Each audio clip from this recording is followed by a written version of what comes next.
शिवाला मैं कारवां मातम साहिबा और मेरी प्यारी बहनों आपकी इस बंद में एक तकरीब का उन्वान है शायद हमारे पास बड़ा मशहूर शायर है मगर सच्ची जिंदगी बनती है कि नदी जहल नदी ये कौम की अपनी फितरत में रखी है या नहीं है हज़रत रसूल सल्लल्लाहु अलैहि वसल्लम का इरशाद इजराती है الدنيا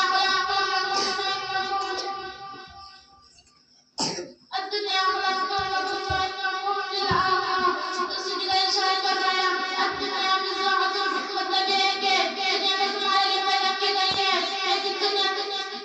लेकिन तुम दुनिया के लिए नहीं बल्कि आखिरत के लिए पैदा की गई हो दुनिया आखिरत की करती है अगर इंसान इस जिंदगी में कटा बना है तो वहाँ पर मरने का काम ना देते क्योंकि जो शख्स जो जाएगा वही पाएगा हमारे सालिहा के अंदर से करता है तो उसकी कामयाब की नसात उसके लिए तंग पड़ जाती है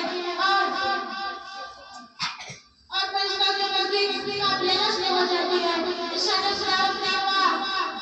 लक़द खलक़ना الإنسان في أحسن تقويم ثم رددناه أسفل سافلين इसी शायद ने भी अपने कहा है इसे तो इस मकाम कदे तो इस मकाम का इंसान बड़े बहुत सारे कामयाब में समा जा सके हद ही नहीं क्या ये एक रोशन हकीकत है जिससे क्या शक नहीं कि